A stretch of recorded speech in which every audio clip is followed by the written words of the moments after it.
welcome to Getting Real 3 here at Columbia University Teachers College.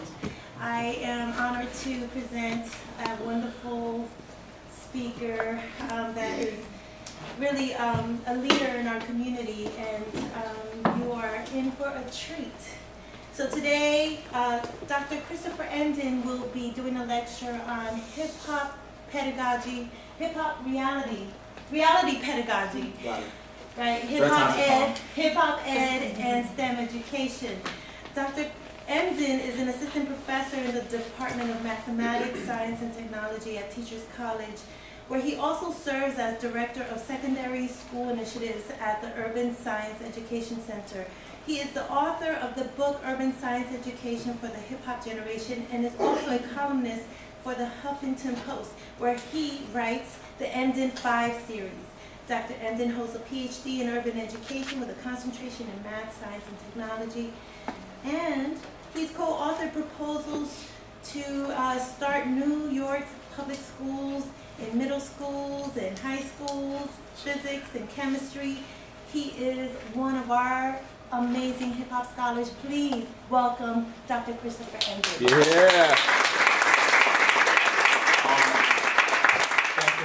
So, do you prefer that I stand? Is it okay if I sit? Doesn't matter? It doesn't matter. You can stand up. All right, I'll probably end up having to stand or like getting excited and standing anyway.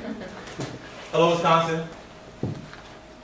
Okay. Hey, what's up? Hey. All right. I'm hearing you. If you could speak up, or it might be the microphone over there, but it's a little soft on our end. So I should probably definitely sit then so you can hear me. All right, so I've never had anybody complain about my volume before. It's the first time ever. Like, that's real. All right, so let's get started. Before I officially get started, I just want to, say, like, much appreciation for the invitation. I'm rhyming. I'm even gonna try it. But, I really appreciate the opportunity to share some words with you guys. I'm always humbled when I get a chance to share my work with people and people actually like show up. So thanks for coming in both places. Pause. And I also want to get into this first by acknowledging that this work doesn't stand alone. So this work stands on the back of a ton of research by folks who have done amazing work before me, scientists, educators, social justice educators, folks who are teaching every day. And so none of this work, researchers always start and talk about the originality of their work. None of this work is really original. It's just me living and experiencing and then doing stuff and then sharing it, all right? And so with that being said, let's get started. You ready? All right, we're about to go on a ride. All right, so title is Reality Pedagogy, Hip-Hop Ed and STEM Education. My work falls under the umbrella of this construct that I call reality pedagogy. And reality pedagogy itself doesn't start on its own. So as I alluded to earlier, it's an amalgamation of different forms of thought, but primarily it is the intersection of culturally relevant pedagogy and critical pedagogy. That's how I envision it. I glean from critical pedagogues like Roy Latz and Billings that talk about the importance of focusing on the culture of youth in classrooms and utilizing that as the anchor from which you go into instruction, and folks who say that you have to understand the culture of a population before you delve into it. But I also draw from the work of like Joe Kinchelow and Shirley Steinberg in critical pedagogy that focuses on really encouraging youth and teachers to ask profound questions about the structures at play within their schools. That the work, whether you're teaching English or social studies or science, like it doesn't stand alone if the work doesn't ask people or to give people the opportunity to use the information they glean from you to make some sense of their worlds. So my work is like right in the middle of there. I view all of my work as it's a work of intersection. It's a work of finding where things that are seemingly disparate come together and blossom into something else. And so reality pedagogy is just a blossoming of these two worlds. But as we sort of take in and soak in and absorb the work of scholars before us, it's also important for us to critique. And critique, nicely, but there's something really hip-hop just about that, right? One thing that's powerful about hip-hop is nobody's at the top of the game for that long. If you sit at the top of the game, or if your work sits at the top of the game, at some point somebody's gonna come and try to strike at it a little bit. So my work, it interrogates hip-hop, but it also comes with sort of this hip-hop sensibility, utilizing the sort of the ontology of the hip-hop experience in how I attack or how I delve into academic work. So if anybody's rocking for a minute, I can pay respect, I can sample it, but I'm also going to be like, so by the way, what's popping with this aspect of the work? And so my critiques and soft critiques have always been that the work in critical pedagogy and culturally relevant pedagogy has oftentimes been implanted upon populations rather than having the work sort of grow organically from the young people in classrooms. So even though culturally relevant pedagogy, for example, is a powerful framework that my work wouldn't exist without it, a lot of educators in classrooms have taken this idea of culturally relevant pedagogy and say, I'm going to learn about the culture in front of me, and then I'm going to enact pedagogy that will attack culture or will address culture. And while that is powerful in many respects, it's also really problematic because it means then that there's no mechanism for understanding the culture of the population. Right? My critique, I start every talk by saying it can't be culturally relevant if it's based on the educator's perception or the researcher's perception of what the culture is. So that's like a major inherent flaw in that approach, or at least as it's been played out. Maybe not in the theorizing of the approach of how it plays out. So folks are like, hip-hop pedagogy, I want to be culturally relevant, let me listen to, the top 40, or let me listen to certain music, or let me hang out in the hood for a minute. And then because of that experience, they feel like they have some inroads into the culture. Then they enact a pedagogy that's inherently flawed because it's a superficial rendering of the culture. Right? So reality pedagogy is saying, all right, fine. Let's start with saying it's reality pedagogy, because when we say that, and Anna Arendt talks about that in sort of standpoint theory, by saying it's reality pedagogy, we have to acknowledge that no one has any deep insight into somebody else's reality. Right? So you're coming from a position where you are saying, I am flawed as researcher, I am flawed as pedagogue, and the other person who I want to study with or study for is the expert. And if that's the case, then I have to try to have that person share the realities of the experiences with me.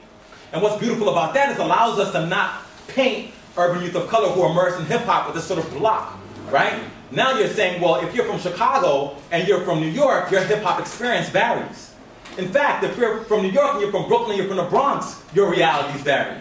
And so now it forces the educator to say, how can I create a mechanism for engaging in conversations with young people about their experiences in and with hip-hop? So that's what reality pedagogy sort of brings forth. And I'm going to delve deeply into like the nuances of reality pedagogy, like the tools through which we can get this information. But you guys rocking with me so far, right? Mm-hmm. So, and so like under this umbrella of reality pedagogy is what guides the whole work and the experience. I'm going to talk about two different projects that I'm working on. So the first project that was just 2 years old as of like last week is Hip Hop Ed. So Hip Hop Ed is the hashtag Hip Hop Ed on Twitter. And I started it with a young man, Brandon Frame, in Connecticut, and then we actually sort of grew out of that and formed a larger research group, TDJ6899, shout out to you, homie, Emil Cook, shout out to you. So these folks, Brandon and I were having a conversation about hip-hop, and we used Hip Hop Ed as the sort of hashtag, and then it grew into all these folks saying, hey, this is an interesting conversation. And then it evolved into us having this meeting every Tuesday night at 9 p.m. Eastern. If you're not on Hip Hop Ed, like, you're just not really about that life, like, you're just not really doing it. But every Tuesday night at 9 p.m., we all converge on Hip Hop Ed, and we have conversations about the nature of hip hop. And what's powerful about Hip Hop Ed, in my opinion, is a tool through which we start bridging the divides that have begun to exist within the world of hip hop education and hip hop studies. And folks are not talking about it, but the reality is that we're all so happy to be studying hip-hop in like universities like UW-Madison and Columbia that we don't realize that we have started creating a gulf within each other in the nature of our work. So there are folks who are now hip-hop pedagogues and hip-hop educators, and then there are folks who are in hip-hop studies. And the hip-hop studies folks are usually housed in African-American studies departments or sort of cultural studies departments, and the hip-hop educators are in ed schools. And the nature of the work that we produce, it's starting to align with paradigms within each of those domains.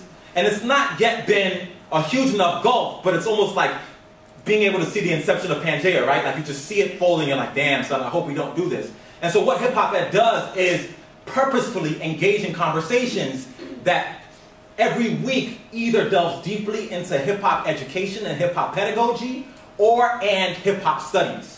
So we'd have a critique of Kendrick Lamar's album and its impact on education, and the next week we're like, well, how do you teach fourth graders using Jay-Z lyrics? And so it's a really conscious decision to ensure that we work to pull the chains that may possibly divide hip-hop studies and hip-hop education together. And on Hip-Hop Ed, it's a range of topics. We showcase the work of other hip-hop educators, which is what I love about this thing. I mean, one week it might be about my work, and another week is about some cat who we discovered somewhere in like Utah doing some work with hip-hop and education, and they have an opportunity to sort of take the helm of the conversation as well. And the idea is just to create some unity within the field of hip-hop education and hip-hop studies. Or why name it any of that? And so we just name it hip-hop ed. And that's our logo. And at the end of today, I'm going to give out these, this is our new promo mechanism. It's just so hip-hop. I'm going to give out these white pieces of paper with our logo. And so if you tweet with the hashtag hip-hop ed with the logo, you may possibly receive a hip-hop ed t-shirt, right? So, I'm saying, we got to put graphics in the promo, right? So that's hip-hop ed. And then the other avenue of my work, or the other realm of my work, is this work in STEM education, and more specifically science education. And so a lot of folks do a lot of work in hip-hop and education, and it aligns so nicely with poetry. It aligns so nicely with debate. It aligns so nicely with literature. And in fact, let me take that back. It is forced to align so nicely with debate. It's forced to align nicely with literature. But the reality is, if we all understand that hip-hop is a cultural understanding and it's a way of knowing and being, then it shouldn't focus only on literacy and only focus on poetry. It should focus on any field of study. And then there should be experts within any specific academic domain that utilizes a hip-hop-based theoretical framework to explore their research. And so my decision to go into STEM is actually a political act. It's a political decision to ensure that we focus on disciplines that folks who are immersed in hip-hop are positioned outside of, right? Hip science is perceived as a discipline for the best and the brightest, right? And folks who are immersed in hip-hop are perceived as being anti-intellectual. So the gulf between the best and the brightest and the anti-intellectual are so large. Again, here I am with my intersection work. The work is to create a space where we reframe that, we reprogram that idea. And so we're purposefully ensuring that the work in and of hip-hop is brought into science education. That you're not really the best and the brightest, and if you are the best and the brightest exist within hip-hop as well. With STEM, I use science as a main tool, technology as an artifact that drives the tool, engineering as sort of an engineering mindset, and mathematics because everything is mathematics. And I'm going to talk about the 5%ers in science and mathematics in that realm. I'll touch upon that a little bit because science and mathematics are inherently in hip-hop. In fact, without this notion of what people term as colloquial science and mathematics in hip-hop, there would be no contemporary hip-hop. Hip-hop was partly birthed out of the work of Plan 13X, who articulated a science and math of hip-hop. That was a direct response to, in my opinion, the science and mathematics in schools, because science and math is so westernized and so stoic and so structured and still positioned as the best and the brightest. So we're going to engage in this process. We have our own science and mathematics that rivals or even surpasses school science and mathematics. And so hip-hop is actually, at its core, it's more science and mathematics than anything else. In reality, I mean, that really messes people's heads up. But it's more that than anything else.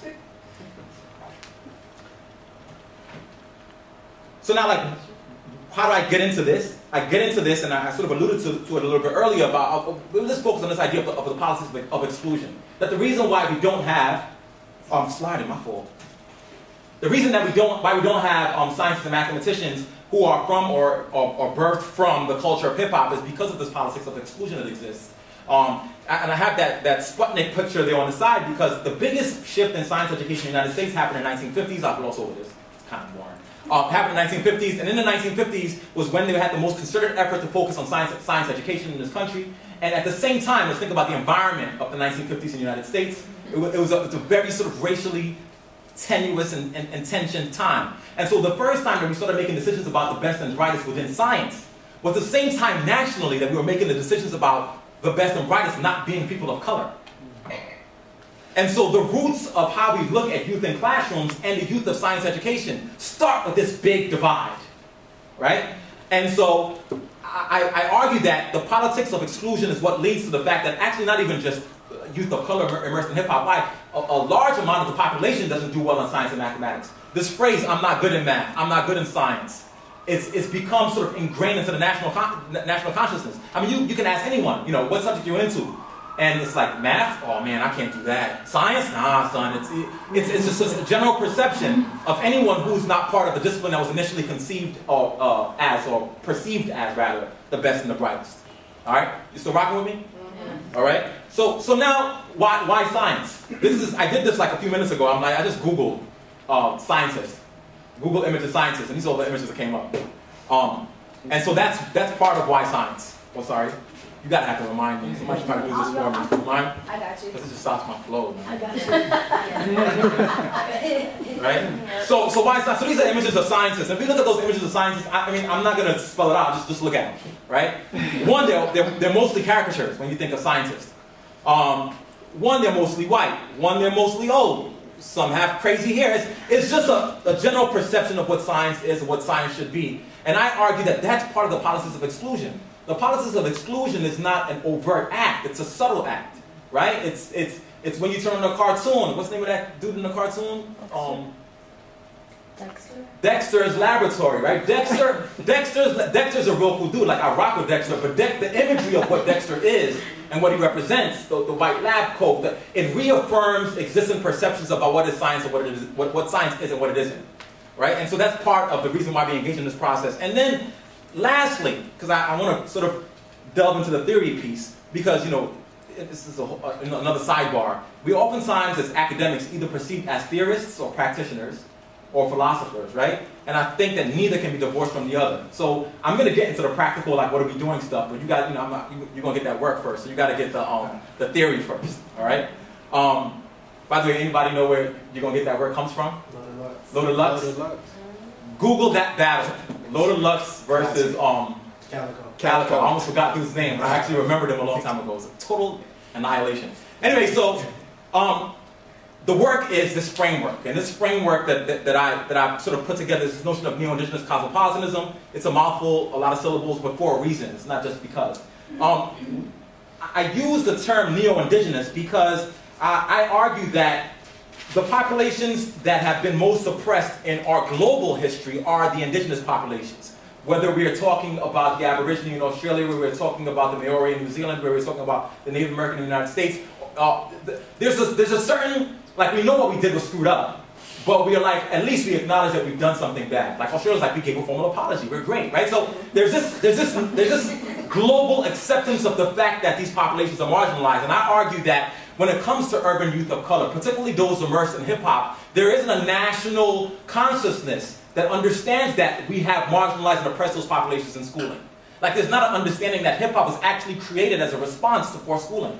That they were in that high school in the Bronx, and it was boring as hell, and people were trying to get school clothes money, and that's where hip-hop was birthed from. So hip-hop is actually a response to schools, right? And so schools, that means that schools has this history of oppressing. And I argue that that oppression that occurs through the process of schooling is analogous to the processes of oppression that have occurred with indigenous populations. And I do so to pay homage to indigenous populations, because we acknowledge the fact that they've been oppressed, but we acknowledge and then sweep under the rug.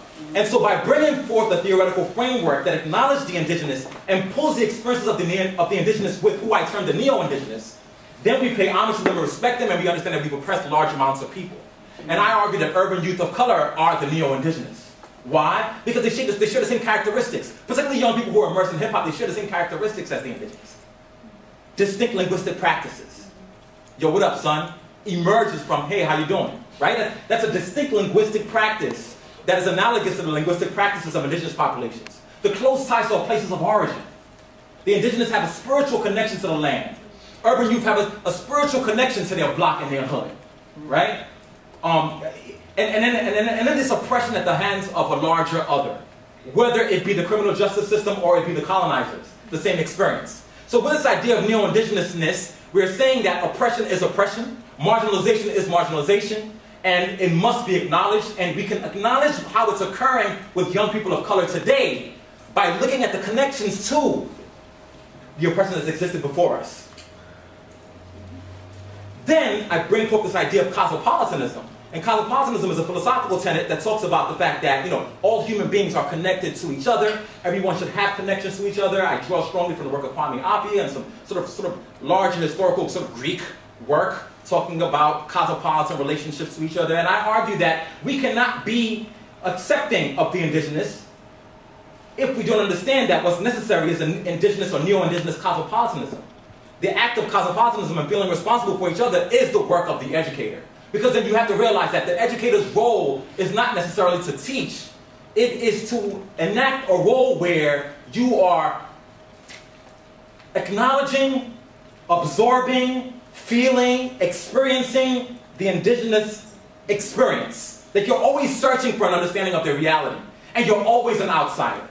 Researchers talk all the time about this Edic-emic perspective. Like, I could be from an outside background, but if I spend a long enough time in there, I get it. And I disagree with that fact, that notion. I say that once you get into a space you develop your own understanding of the experience, but never the true experience of the other person, right? And so I argue that a sort of emic experience in research never truly comes. It's like what I say about hip hop. You know, no one's an expert on hip hop. Everybody's an expert on their relationship with hip hop, but no one is a true expert on hip hop. Which means that somebody who started listening to hip hop 2 years ago is a full expert in his iteration of what hip hop is, how it's defined his life from 2 years.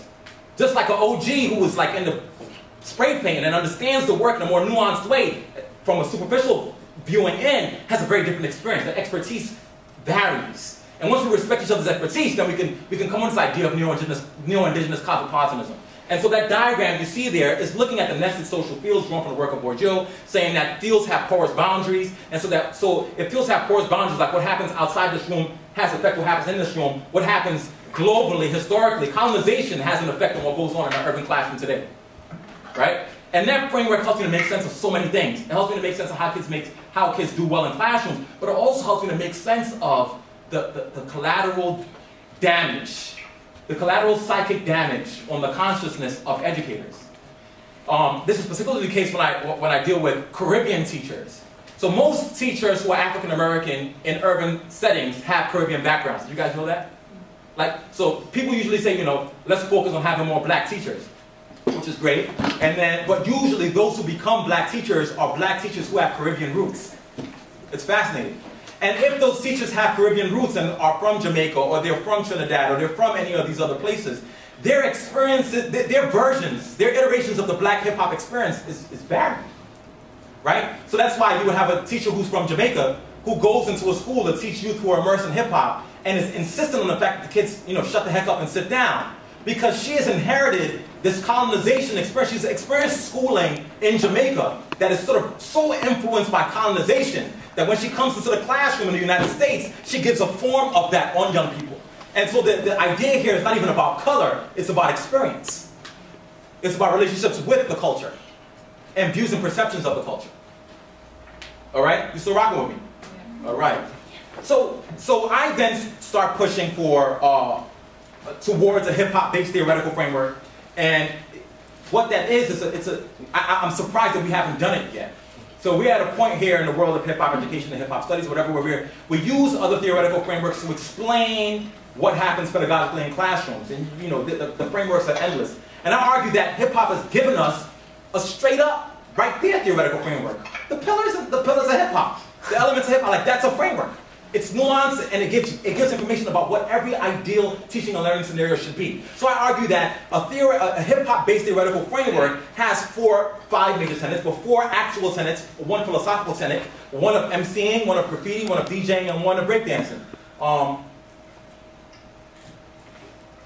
your slide has that, and mine is actually just doing that because we're going from PDF. Right, so from emceeing, from these 4 elements, we can look at what should happen in every classroom. So every classroom should have an element of performance, where students get up to the front of the classroom and perform a teaching act, where every classroom has to have movement. Every classroom experience, every teaching experience has to be able to use analogy. Every hip-hop experience should be able to use story. This is not stuff I'm pulling from thin air. This is what the art of emceeing tells me should happen in every teaching and learning space. So that if you're teaching a youth who are immersed in the hip-hop, from the hip-hop generation, then you have to look at emceeing, look at the striations of emceeing, and make sure that every teaching experience covers all those elements. So that's a framework through which you can lay upon teaching to get what we want out of it. From graffiti, you have to have the visibility. Students' work has to be present, not in the way you just plaster it, but it's present and it's their creation. And then there's art. From DJing, you have to use technology and manipulate technology, not to have kids have technology to just type, but manipulate the technology, break it down, recreate it, just like just like DJs do turntables, right? And from breakdancing, you have to have movement and verb in the classroom. And then lastly, you have to have this knowledge of self. So I think that the emceeing, graffitiing, DJing, and breakdancing give you these 4 sort of actual things that you want to use in the classroom to engage young people. And then this 5th element of knowledge of self gives us an opportunity to sort of delve into the philosophical components of a hip-hop theoretical framework. And that philosophical component can vary based on your area of expertise, in my opinion. My area of expertise happens to be science. Any scientists in the building? 1.5. All right, that's fine. Wisconsin, any scientists in the building? All right. Just me and you, kid. Just me and you. All right. I talked about this knowledge of self, and I think knowledge of self could be then, in the pedagogical act, can be used as a knowledge of self in the teaching and learning process. So a knowledge of what it is I want to know, a knowledge of what it is I know already, a knowledge of the subject area, a knowledge of how the information in the subject area can impact what happens in my real life. So if I'm teaching a math class, there's a mathematical knowledge of self that must exist. If I'm teaching a science class, there's a scientific knowledge of self that must exist, etc., etc., etc. I've done the work in science. If you want to do the work in another domain, it's all you. Just cite me. So in science, what I've done is I've identified, the most brilliant, the most prolific scientists of our time, and then identified what skills, dispositions, tenets they possess. And I've termed these things science-mindedness. And I've gotten this work from, you see the citations at the bottom, a bunch of science educators that look at the spirit of science. They're not worth citing all the time. But what I've gleaned from that research on what makes scientists scientists is that they have certain characteristics, like they make keen observation. Their words are evidence-based. They're skeptics. They use analogy. They express creativity. They use analytical reasoning. They have a lot of curiosity. They're anti-authoritarian. And this is what you can name the scientists that are iconic and see how they fit into these characteristics. Einstein possessed all these characteristics. Kekule possessed all these characteristics. Bohr, in creation of an atomic model, possessed all these same characteristics. Einstein imagined himself riding a light beam out of space. Damn it! So that's completely sort of anti-authoritarian. It's making these analogies between reference points. It's keen observation. So these scientists possess these skills. So then I say, where do we see human beings who possess these same skills? Let's identify groups of people who address these same skills. And these same skills are possessed by rappers, MCs, b-boys, right? And so if the alignment occurs in the skills of what it takes to be scientific, then we have to find a way through which we use the structure of school science to awaken that science-mindedness in a way that helps them make sense of content. Right? I can stop at the point where I say, look, rappers have scientific skills. So they're smart. Case closed, slam the laptop, and I'm out the building, right? And that's fine. But we have to also say, because they possess these skills, we can create scenarios where these skills can be exhibited within science classrooms. And we can also help them to appropriate the discourse of power. And this is where we always stop short. Like us. When I say us, I'm talking about you and me too. I've done it too. Where we get to the point where we're like, okay, young people are engaging, we see all these markers of success, they're wonderful, but we are doing them a disservice if we don't create the opportunities for them to utilize these skills to be able to be successful in conventional markers and methods of assessment. Now, I'm not protest at all, but I want my kids to be able to be like, yo, I'm hood, I'm gangster, and I passed that test. And so the next step then is to apply the science-mindedness. So in the work of the application of science-mindedness, my work then is to find out what structures within schools, I believe in this dialectical relationship between structure and agency, what structures within schools limit the opportunities for kids to exhibit these science-mindedness. It's a completely different view from how come these kids are failing, right? Now we're saying, well, we know they have these skills, so what is going on in the school that's inhibiting this from happening? And once we sort of identify those things, you're not ready for that yet. Yeah. Once we're able to identify those things, then we can find out what inhibits that. And what we found is that the big thing that inhibits that is not the students, and sometimes it's not the teacher, it's through the teacher, but it's the structure of schooling. Right? It's the structure of schooling. There are educators who believe in progressive approaches to instruction that are working to do this in their classrooms, but the infrastructure within the schools disallows progressive practice. And if the infrastructure cannot support the practice, then, you're beating your head against the wall. So what we're doing now is working through hip-hop to challenge the infrastructure. Challenge what Habermas calls the pedagogy of poverty that exists within schools. Because the pedagogy of poverty is the inhibitor to true science. Because let me lay this back out for you. So science in itself is inquisitive, it's metaphor, it's analogy, it's story. Hip-hop is these exact same things. The structures of schools, the structure of school science does not support actual science.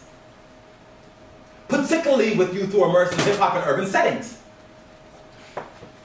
Why? Because all the characteristics of science if expressed in schools, is scary as fuck. Excuse me, I know this is recorded, but you know what I mean? Like, it's scary, right? If you want to support a scientist, and you're saying, I want you to be anti-authoritarian and I want you to be a skeptic, that means that you're creating a scenario where kids have to ask you why.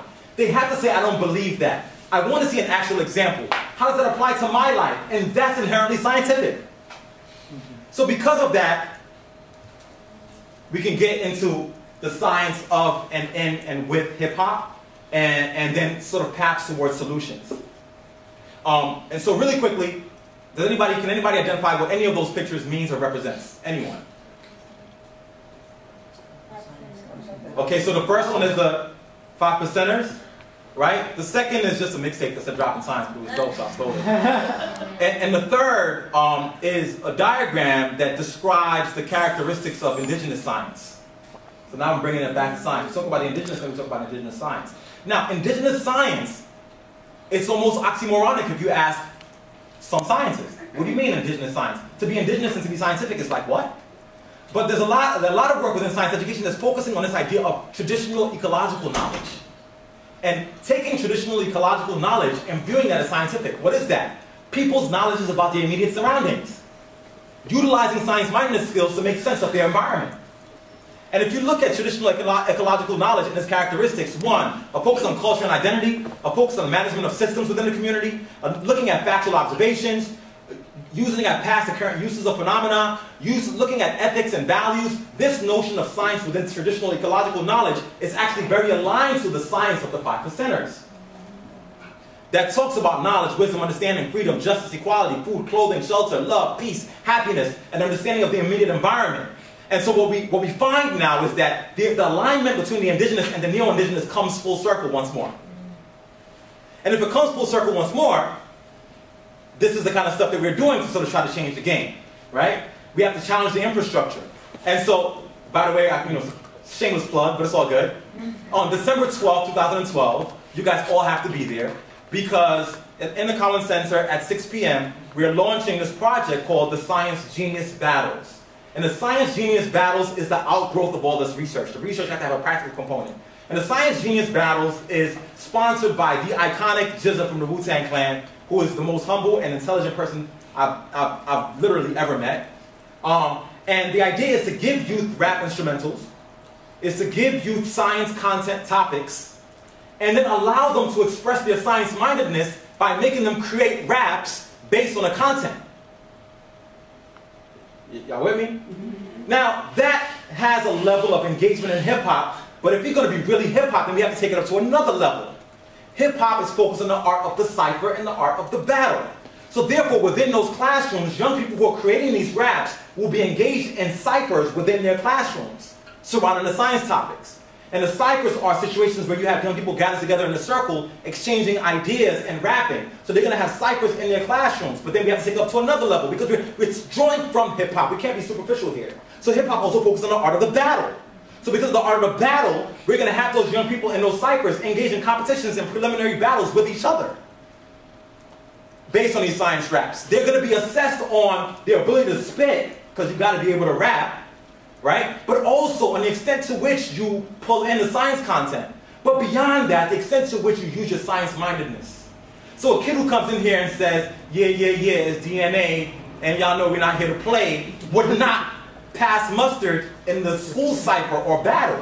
Because if you're going to use your science-mindedness, you have to use analogy and metaphor and weave it in a more profound manner. This, again, is also a political movement against what's happening with commercial hip-hop, where a multi-platinum selling artist can use nursery school rhymes and that be valued as hip-hop. And so part of this decision also is let's have some 14, 15, 16-year-olds really spit as a battle against commercialized, watered-down hip-hop as well.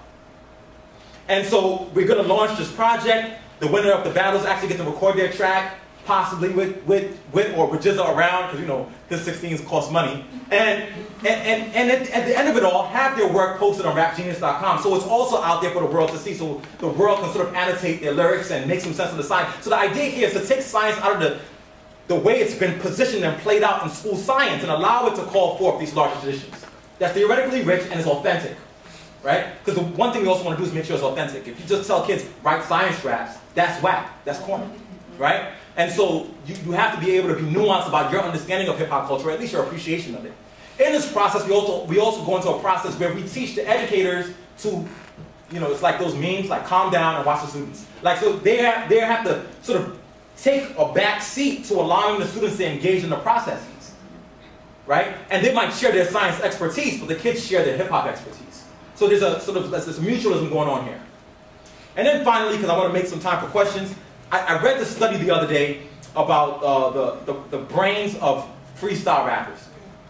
And to me, it was just a neuroscientific affirmation of the sociological understandings that I put into play. And by putting these two things together, we create a more strong justification for why this sort of hip-hop-based, rap-based pedagogy is necessary. And what they did here was they looked at rappers who were freestyling versus rappers who had memorized rhymes. So they gave them the rhymes to memorize. And they put them in an fMRI, and they realized that the dorsolateral region of the rappers was diminished when they were doing memorized rhymes. Meaning that when I'm soaking in information passively, I lose certain skills. And what do you lose in the dorsolateral region is you lose self-control, self-monitoring, and self-censoring. Which is a direct response, in my opinion, to the pedagogy of poverty.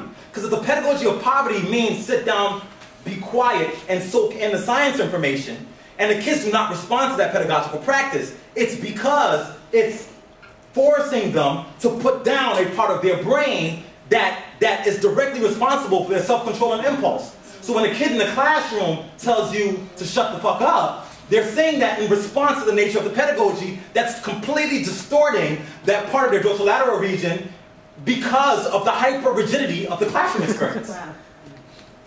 And at the same time, if you engage these kids in hip-hop that they are creating, and the creation of artifacts, other parts of their brain get activated. So the medial prefrontal cortex get activated, and that invokes creativity, that invokes imagination, and creativity and imagination are what? Part of the skills of science-mindedness. So a hip-hop-based pedagogy that welcomes rap, hip-hop, and the art of freestyle is not only best practice as far as what we think about sociologically, but now we have neuroscientific research to affirm that position. And then finally, cop my book. I'll now answer any questions. I think most of this work, like the beauty of it, comes from the questions. I wanted to get into the nuances of reality pedagogy and some of the other projects we're working on, but I want to just, let's just build and talk. So I'll answer whatever questions anyone has. Thank you. Let's give it up.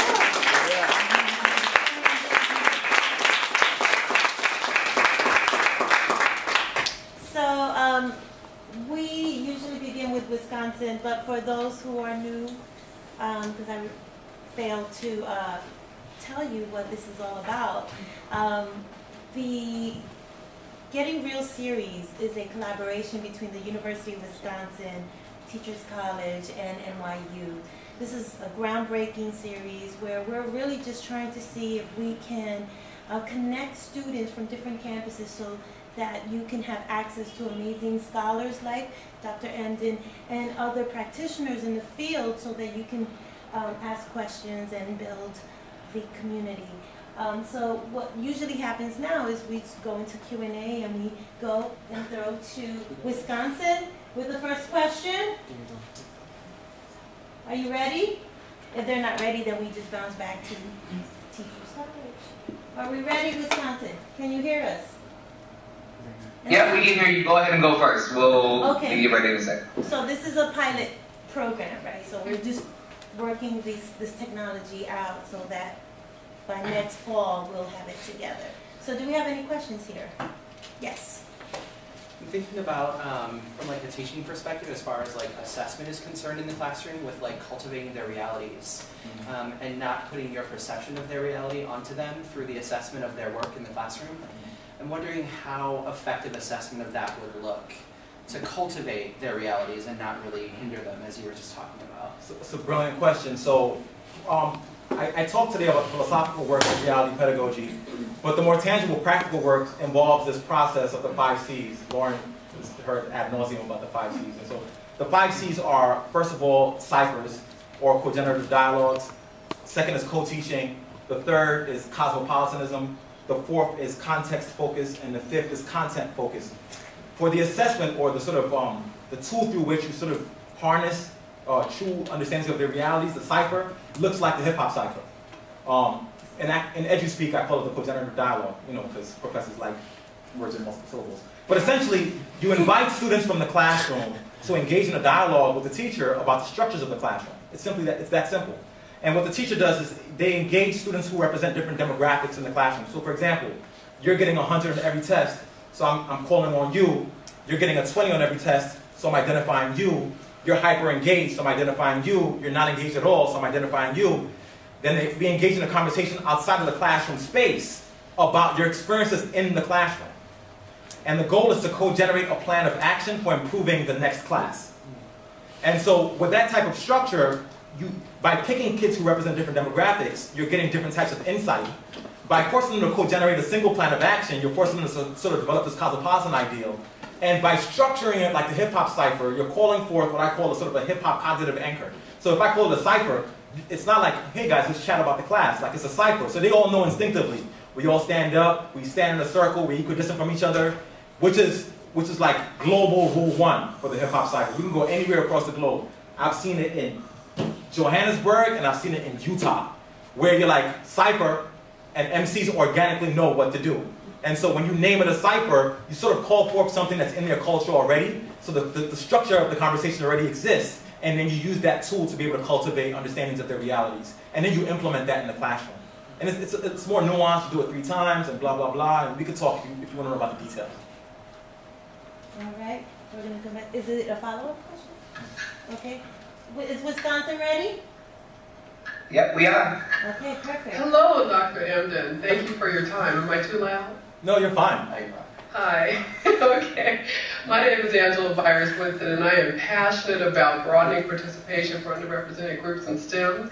And I was reading your article last week with Okan Lee, and the one you published this year in Teachers College Record in 2012, and you were looking at the Obama effect in terms of having students see themselves as connected to the evidence-based policy approach that President Obama has taken in his swag and feel like they can relate to STEM. And my particular passion is really about helping to understand how people's self-referent beliefs change when they feel related to the content that they're learning. And so I was interested specifically in any kinds of assessments in terms of measures you're using to look at changes in self-efficacy beliefs in particular related to STEM-related academic self-efficacy. Brilliant question.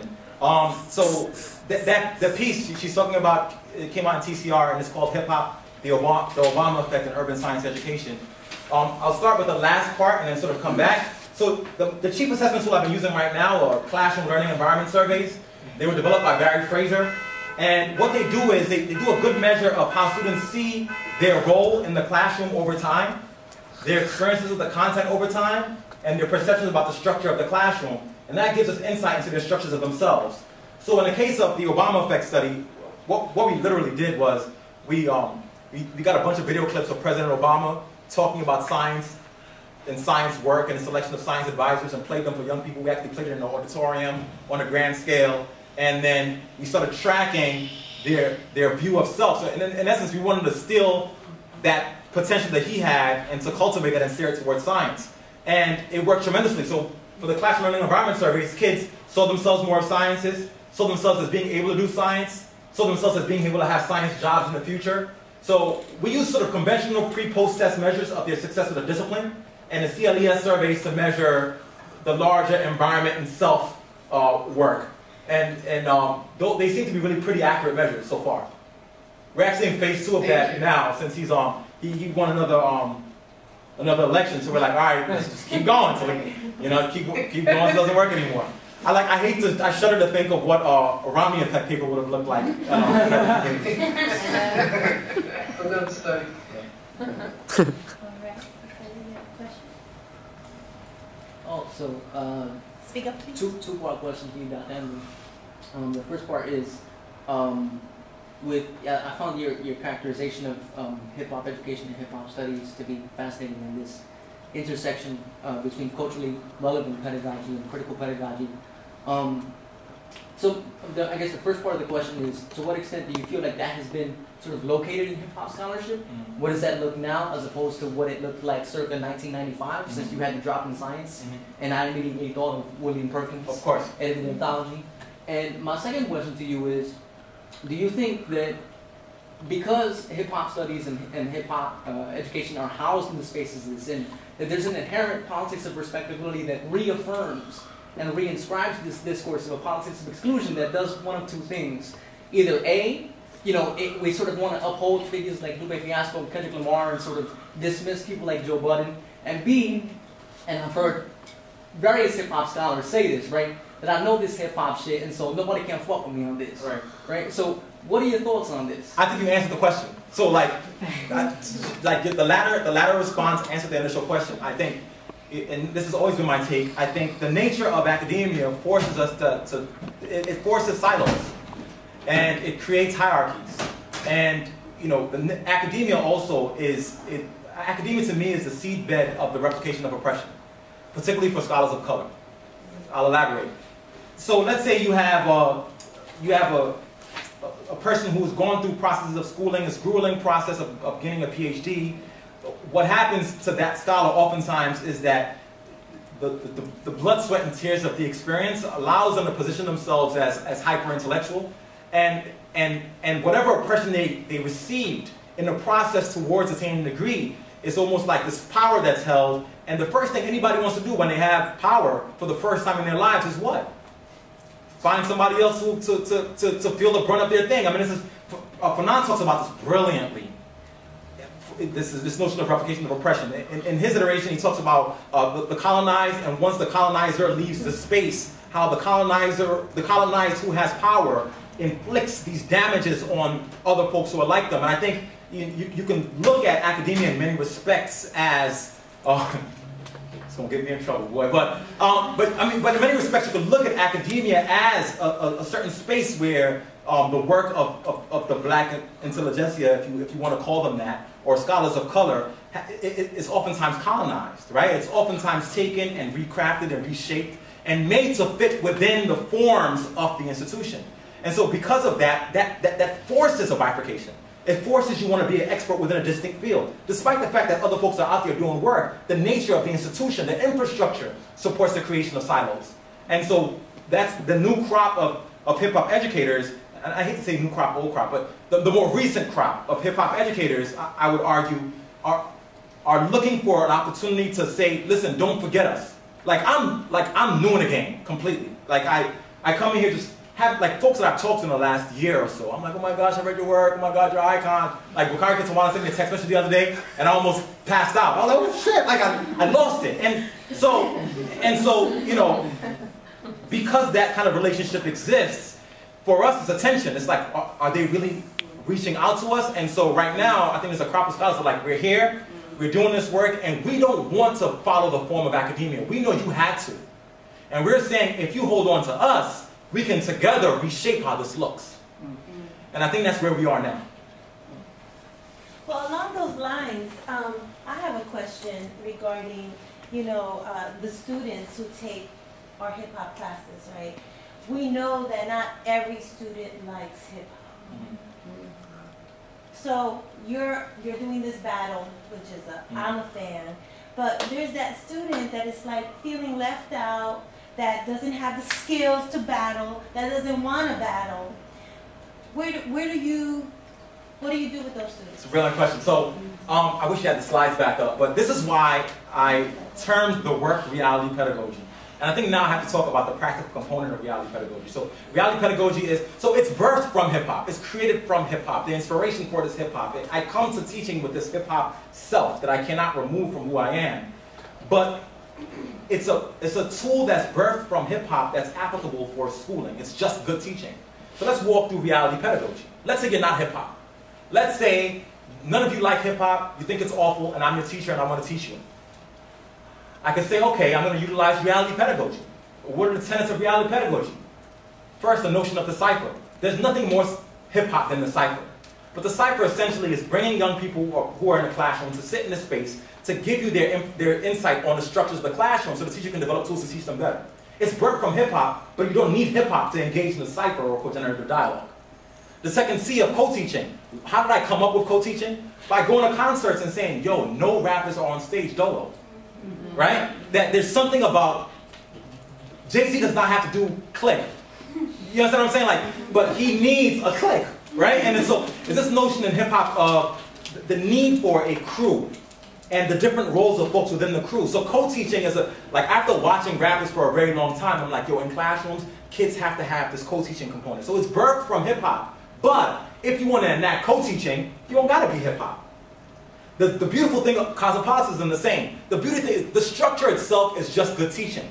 The beauty of it is that we're finally at a point in the world of education where Dewey doesn't have to tell me, or Piaget doesn't have to instruct me about what the best practice is. That we have developed best practice for all people through something that was created from hip-hop. And if you enact reality pedagogy with hip-hop youth, hip-hop teaching will come out. But if you enact reality pedagogy with youth from any other background, their culture will emerge. But it's always rooted in hip-hop. All right, Wisconsin, do you have any questions? Okay, Gretchen. Question, quick question, you go ahead. Yeah. Hi, Professor Emdin. My name is Gretchen Carvajal. I'm a freshman at UW-Madison, a part of the First Wave Scholarship. And my question regarding to something that you had said earlier about how hip-hop stems from school, because school is a form of oppression. My question is, do you think hip-hop has to always coexist with oppression, or will there be a day where hip-hop will exist without oppression? Wow. Thanks. So here's my take, and I don't want to sound like a pessimist. So I believe there's a point where oppression in the contemporary forms can almost like develop and grow into something that is felt differently by different people. But the nature of social life, to me, is that forms of oppression will always exist. And if forms of oppression always exist, there has to be things to allow, there has to be a structure that allows us to move from it. I'll give you an example of me, right? Now, everybody who hears me talk knows like nuances of my life. You guys are gonna piece it all together and be like, I know it. Write a biography if you care. But anyway, I think about my life, right? I think about myself as a 7th grader in Brooklyn, New York, where like the building was not supposed to be open, but it was open anyway. And my mom had to turn on the oven and heat up the apartment, which is like that, like you would have died. And I think about that, and in that experience, there are outright iterations of oppression. Not having money, not having heat, not having all these things. Then I think about myself today, right? And I'm on the phone, and I'm calling my crib and talking to my little brother, and he's like, yo, I wanted to get some new sneakers, and you only gave me $150, right? And so I'm like, what? Right? And he's probably the age that I was then.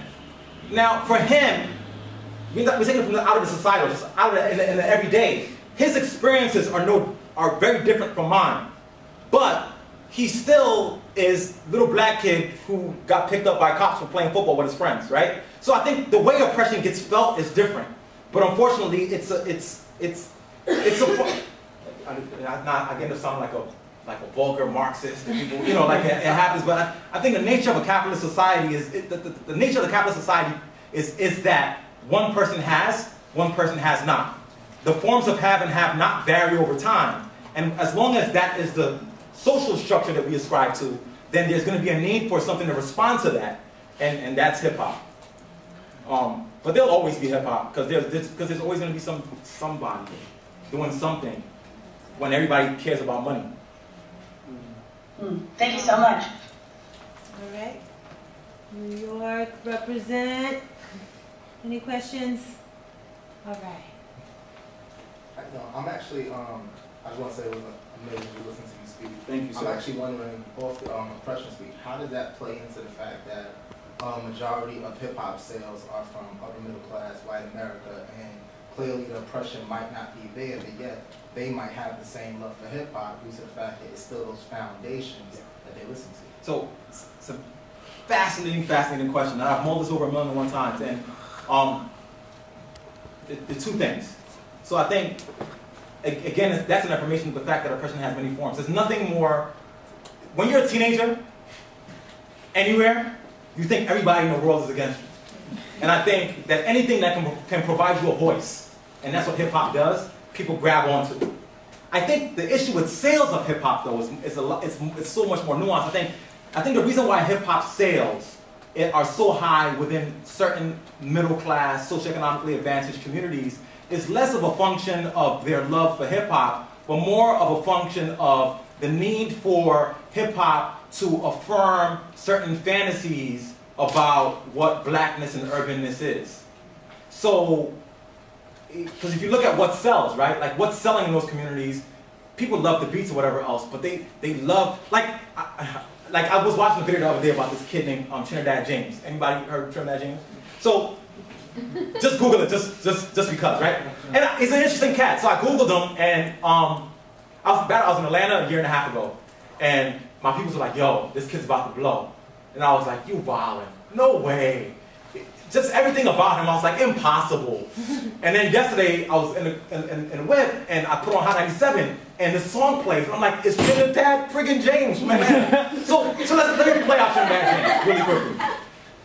And I actually watched his videos and listened to his interviews, and he's a pretty articulate person with a beautiful view of the world. But his video, Golden Mile, this gold video, right? So and it's selling like crazy, right? It's a suburban hit, right? And in that video, like he's like shirtless, crooked tooth, gold grill, like, you know, it feeds a certain image of what urbanness is, it makes certain populations gravitate towards it, either because it's exotic. One is because it's exotic and I just want to be part of what's exotic, or two, because it sort of reaffirms negative perceptions about folks of color. I mean, certain cats don't sell, period. Suburban or urban, who sort of carry different images. And yes, I just remember you to ask me about Luke, but we'll talk about it later. So I think it's two things. I think it's a feeding imagination. It feeds the caricatures of blackness that satisfy people's cravings for the exotic nature of what being black and urban are like. And then second of all, it always connects to an angst. It's always connected to an angst. A love for hip hop is always an escapism, or a path for something new, or a way to see myself through something. Like, you know, I'm not a Rick Ross fan, but when it's like midnight and the paper's due, and I throw on the joint with Jay, you guys know what I'm talking about? Like, and it's like, that beat drops, like, dun, dun, dun, dun. Like, no, that's a Jeezy joint, actually. Jeezy's more crack music than anything else. But that hustle crack music, like when my papers do, like, it to me is a different form, right? It's what it invokes, it's the emotion it invokes. The message itself is problematic. I critique it to the end of the world. I don't support that life, but it gets me through that situation of angst. And that's what hip hop does. All right, Wisconsin. Hello, good evening, Professor Emdin. Hey. This is Susan Ossel. Good to see you again. Hey. This is Susan Ossel. I'm in the physics department at UW-Madison. So I wondered if you could comment, please, on the role and potential of science-mindedness and the creativity of hip-hop to address global problems such as climate justice, because we're now at a point in time when we need great creativity and transformation for the survival of the planet and to avert or lessen some of the worst impacts of climate change, such as superstorms, like you had in New York, drought and famine, flooding, chemical reactions or conditions that favor chemical reactions that erode air quality, extreme heat, etc. So thank you. Thank you, and thank you for the question, and thank you for depressing me. I'm like, damn, the world is fucked up. You know, I think that the development of science-mindedness is the key to that. It's the key to it. If you look at the discipline of science, we have to look at the kind of sciences that we create. So when we have school science and conventional school science, particularly in urban areas, you create a certain type of scientist. Even a kid who's successful in school science is a certain type of scientist. Y'all feel me? Okay, so listen. Let's say I'm a teacher in a classroom and I'm teaching, right? And I'm teaching by giving information, and you pass that information on tests. There are certain kids in that classroom who will be successful despite the awful structure of the classroom. So they will get high grades despite the fact that they don't delve deeply into the subject matter, they'll do well. That student has enough of a high grades to get into college. They will struggle in college a little bit. Let's say they fight through that. Let's say they end up in graduate school. Within the world of science, there are scientists, then there are innovators. There are scientists who go into the lab and can follow a scientific procedure and structure to the T. And they will always work for the guy who's getting the big grants and who's coming up with the big ideas. And so I argue that not even for youth of color, for all young people in this country, the nature of science instruction, because of its sort of closed way, has created a certain type of scientist who does not have the tools to come up with more innovative approaches to addressing these larger global problems.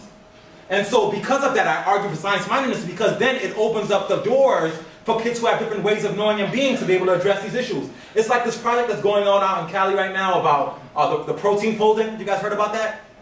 So these guys they're trying to fold proteins, and pretty much they sucked at it, and they were scientists. And so they ended up opening this up to gamers. People who play video games. The kids people who play video games have developed this sort of spatial reasoning. By the way, spatial reasoning is one of the skills that are most lacking in mathematics education. And you find it in high amounts of people who play games often. Because you're sitting there all the time playing these games. So they actually opened it up to these gamers, and they created a game out of it, and these gamers are folding proteins like no one's business. Right?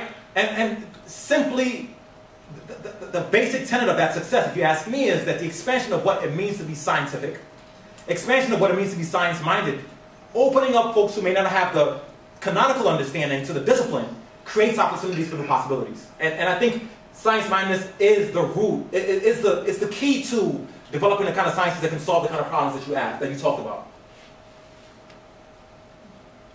Thank you very much. You're welcome. All right. Okay, New York. Any questions? Yes. I know you mentioned that, I'm looking at my notes here, about how white folks in the suburbs tend to be kind of drawn to hip hop as a way to like release their angst. And so I'd like to kind of turn the question on in the area of teaching. How many folks do you feel are jumping onto the hip hop bandwagon in education?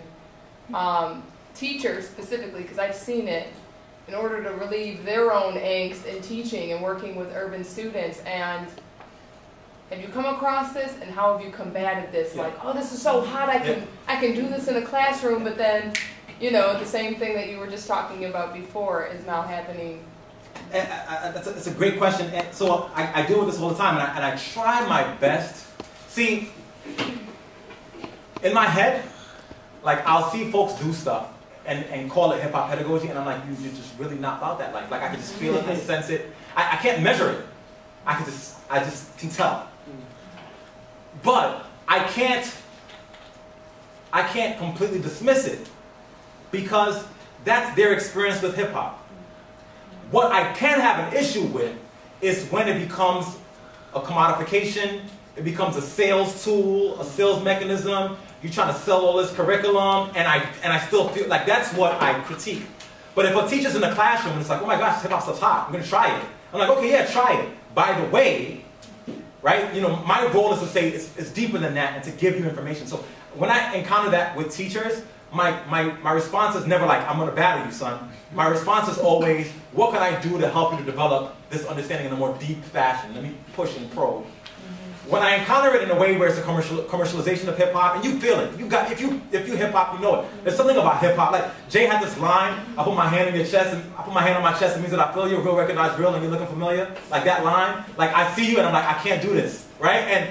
And so you feel it, and when you feel it, you know, all you can do is just, you know, you provide an academic critique, and you move on. But if it's educators in classrooms, I'm just happy that they're trying something different. Particularly if it's educators with my young people, I'm like, man. The stakes are so high, anybody that's willing to do anything that's the achievement gaps have still not changed. Do you guys realize that? Like people turn around school, rebound schools. My joke was always like race to the top, race around the corner, race around the block, like no child left behind, all child left behind. Every single initiative, it's had no difference. And my argument is, and I'm like, I wear this with a badge of honor, and I say it in any space without apology. And I'll say it 1,000,000,001 times if anybody will hear me, that a culturally focused pedagogy immersed in hip-hop that looks at the realities of youth experiences is the final frontier. If this shit don't work, nothing's gonna work. Because everything else has been tried and retried and it hasn't. and this has never been given an opportunity to really flesh out and see what it can do. And the preliminary research that we've done so far, it's had an impact. And I know culture is murky, and I know that it starts bringing out race and class issues, and I know it makes people uncomfortable, but nothing else y'all came up with so far works. So, you know, what you gonna do? What do you want to do? Did you get any pushback from Dr. Tyson when you talked to him about the partnership? How did that go down? I didn't get pushed. Dr. Tyson's just, first of all, he's the most brilliant guy. He's like, he knows everything about everything. And so he sits there and talks, and he's just like, you know, he's just writing notes. And he is, so I met Jizza through Professor Tyson, and Jizza asked to come to meet with him, and he was like, yeah. So to him, he's a scientist. This is one thing you realize. They're scientists, and then they're like faking a funk scientists. Like they're scientists, and then there are school scientists. Scientists are always open to innovation and creativity. It's a part of our discipline. It's the nature of science. This is why I don't know why people don't, like, why are we not scientists? Like, I'm so sorry for what your teachers did to you, but that discipline is the most beautiful discipline on the face of this planet. Because all it is just developing your critical thinking and a search for information. The best scientists in the world know that they have no answers. So Neil deGrasse Tyson is like asking Jizza questions, and they're talking and they're engaging because he's a scientist. If you're a scientist, that's what you're about. That's what the discipline is. Some people sold you a bad version of it. It's completely different, and it's never too late. This is my science advocacy part. It's never too late to love science again. It really isn't. It's never too late. Science is a Google search away, a class away, some talks away, and then you're a scientist again. Okay, Wisconsin, do we have any questions over there? Yeah, I got a question. Hi, my name is Carl Wesley. I work in the People program here on campus, which is one of the largest, most comprehensive pre-college pipeline through college programs in the country. And I'm hearing this, I'm loving what you're saying, and I'm faced with somewhat of a conundrum because my job is to prepare the students to not only be prepared for admissions, but to have the information to be retained. So I wrote a question because I'm not the freestyle person anymore. I guess I've been socialized to write my raps now. You're a victim, brother. Do you think? The man has programmed the condition.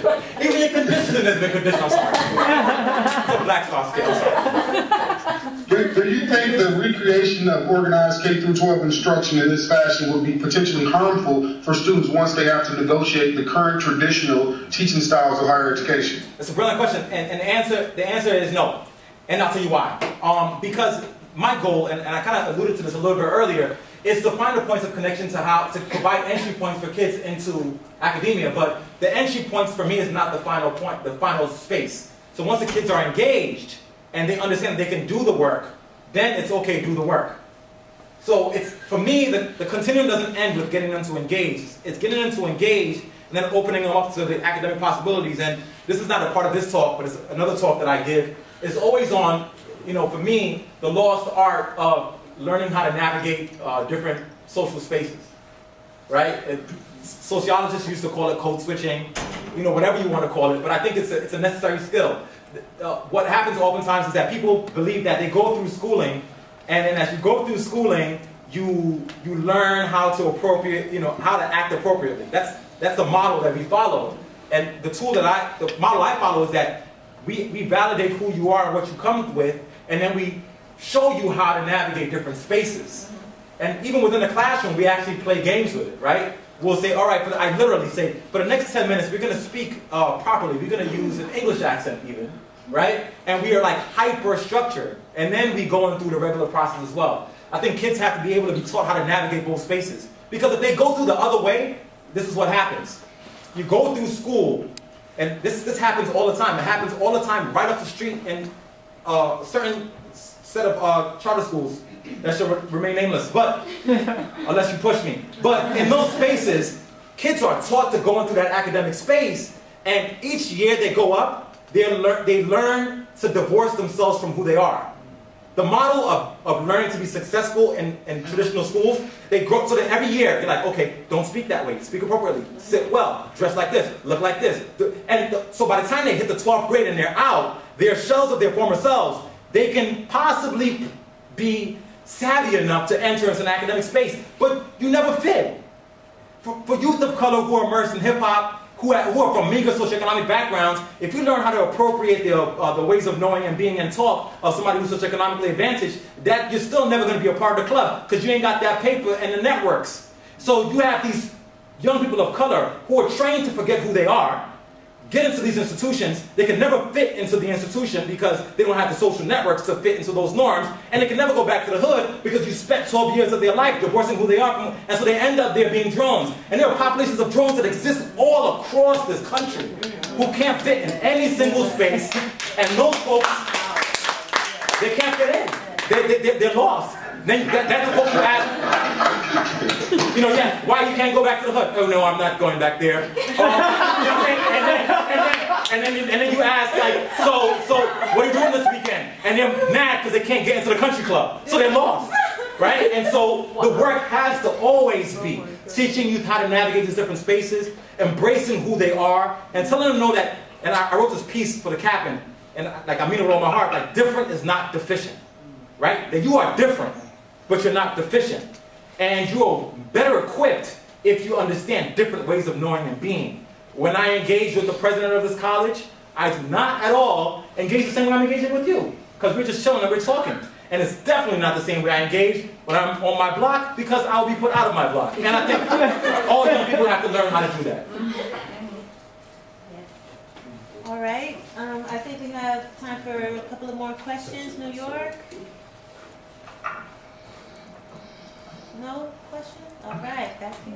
This is not totally formulated, so I apologize. I'm going to try and be, just in terms of thinking about teacher education and thinking about how, as a white woman interested in hip-hop pedagogy, reality pedagogy, and wanting to engage in this work, but also wanting to really be aware of my positionality and my social positioning and my white privilege, you know, how does that work? And you know, in terms of like teachers and identity work, I know I don't need to solve this problem right now. But you know, just in terms of like, or like, what do you say to, you know, white educators, or maybe, you know, the spaces that aren't being created in grad schools of education around engaging in identity work pre-service?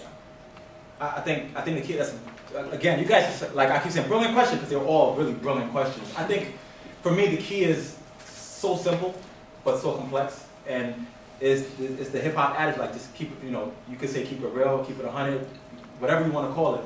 I think it's really just upfrontness is key to anything. I think if you come to the classroom space with an awareness and a search for awareness, and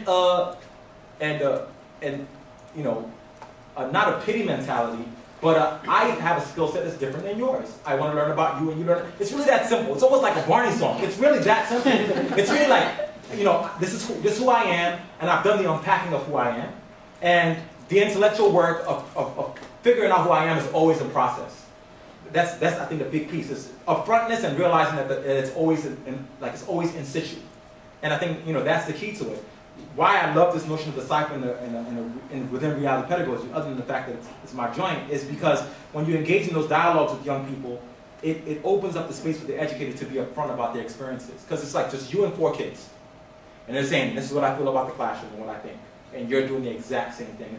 It's so raw, it's so pure, it's so simple. Sometimes you make things just too complex. It's really just upfrontness, clarity, and realizing that you're always a work in process. Just like the students are a work in process. And I think that's really the key to identity work. From there, you build on so much more, right? You get to the point where you're like, oh my gosh, your privilege is killing you and you want to choke yourself. And like all that stuff happens. My privilege hurts me sometimes too. Like I drive around because I have a fancy car now, and I'm like, man, like I'm so down, but I'm driving this car. Like, so it takes different forms. And I think understanding where you are and how you position yourself is the key to it. But I guess with like, not even the buy-in, but just thinking about places where this conversation isn't like this. I don't want to say this is preaching to the choir, but these are, you know, these are the future hip hop educators in amazing ways, and this is how we know that this work is possible. We just push, man. We just push. If this work were easy, you know, it would be easy. We just push.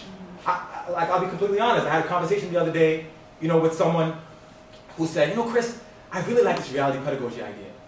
You know, somebody who I have a lot of respect for, you know, and said, you know, why don't you just play down the hip hop? Like I have those conversations, but we push because we believe it, we know it works, we know it's the last frontier. So for you guys, just push. You know, push into academic spaces. You know, push into policy spaces. Push into theorizing places. But I think we're at a point now where there's enough of us where we can do something. Again, a plug. Get on Hip Hop Ed. Like, join the movement. Tweet with us on Tuesday nights. You know, be a part of this army of folks. Know that you're not speaking in isolation, and just push. And there's so much room for more projects. You talked about the project with the brain, you know, study.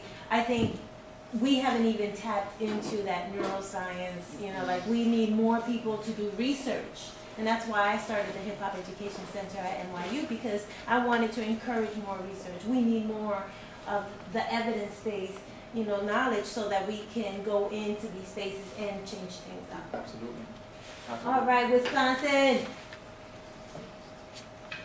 Yeah, hey, what's going on, Chris? This is Willie. And this is the whole talk about the frontier, you know, knowing that, you know, the traditional system has failed our youth. And actually the statistic that came out with New York public schools, that 4% of the students in the New York public schools are proficient in science. 4%. And see, it seems like there's this kind of historical opening because it shows that the system's failed, absolutely and terribly. And that, you know, knowing you have, you know, the leadership, you know, at a micro level, right? You know, that there's this, you know, this burgeoning ability because they're looking for answers, right? You know, and that there's, you know, we definitely can see that there's answers in this because everyone who's been doing this has seen success. So how do you think you can massify this, right? You know, because you look at something like Teach for America, right? You know, that built on a pedagogy that is, you know, that is light, flimsy. It's not adequate to be able to prepare these students in, you know, classrooms around the country that are, you know, very diverse demographically, but the teacher corps coming in there just don't have the preparation. But that's a mass, you know, that's a mass entry into the public school systems around the country. That, you know, it really, you know, the jury's still out whether that's effective at all in terms of statistically changing the classroom academic environment. What do you think? You know, like 10 years from now, you know, what it's going to look like? What can happen to kind of make this kind of a massive movement? You know, that there's going to be a sea change where it just there's, you know, multiple, you know, Chris Emdins, and not just, you know, these, you know, singular kind of personalities around the country and around the world. Because, you know, the situation is just so dire, and the kids are just being, you know, they're falling apart, and the system is, you know, corrupt. And is it going to be, you know, Obama investing, you know, more in this kind of area of pedagogy and in his second term because he's got kind of a, you know, this lame duck status? Is there dialogues at that level in the scientific world of, you know, taking what you're doing and kind of amplifying that? Well, first of all, one of my answers to your question is first wave. I mean, the fact that something like first wave exists means that there's a crop of scholars who are steeped in this intellectual tradition who are going to be doing this work. Like, I know for a fact that's a crew that's going to do it, without a doubt. Then look at this room. I mean, you know, here's the optimism. So I'm pessimistic about the fact that oppression exists, but I'm very optimistic about the fact that there are folks who are willing to take on the challenge. And I think there are folks here who can and will do that work. As far as on a national level and more broad initiatives, I mean, this notion of science genius that we're working on, this new project, you know, Jizza says, yo, this could be like the spelling bee. And I was like, yeah, it could be like the National Script spelling bee. And I mean, that's really where the vision is. The vision is that this is something that we pilot and we do well, and we take across the nation and, if possible, across the globe. And I think once we're able to do that, people always sort of talk negatively about grassroots efforts, but I think grassroots efforts with cohesiveness and singular thought become mainstream efforts. And I think it's a matter of taking these small things that occur in these spaces and implanting those models in different spaces. Like, I'd love for your first wave scholars to be like, you know what? When I leave this place, I'm going to do some science genius battles at my institution, right? So I think the possibilities are there.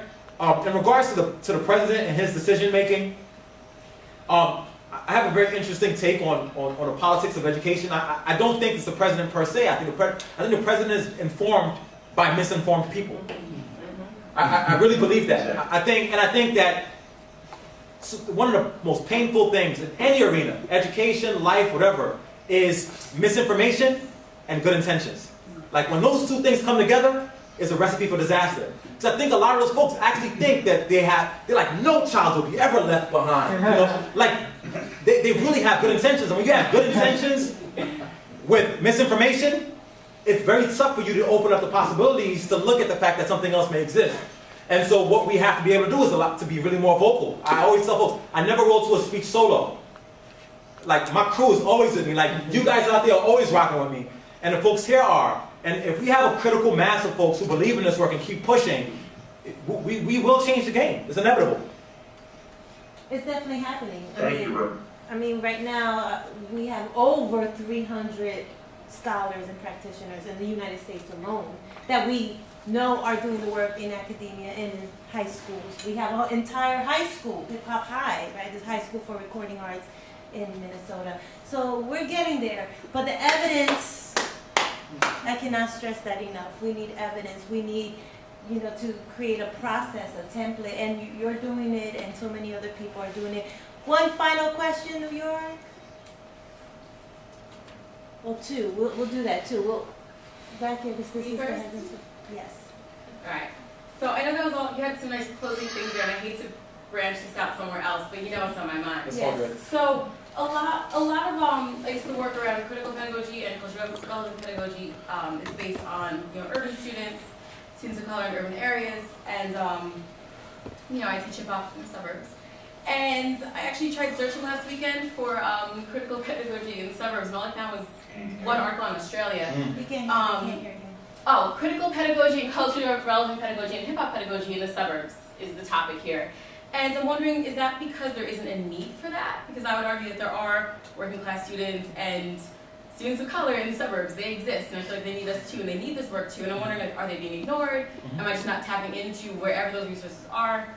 And if that work does need to be done in non-quote-unquote urban areas, what does that look like and how is it different? Because it is different, right? And a lot of things that you mentioned with what our students already come in with, and a lot of my students can't just come in freestyle, and those who think they can't. Or try really hard, but they're not, like you said, they're not about that life. And so I wonder, like, how is that different, and should that just be ignored because it changed the game a little bit, or like what's that? Of course it shouldn't be ignored. Like, I think my work is on justice and equity for all students. And I think the reason why it doesn't exist is because people focus on where it's out right in your face. That's just, it's human nature. Like, oh my gosh, it's so bad here.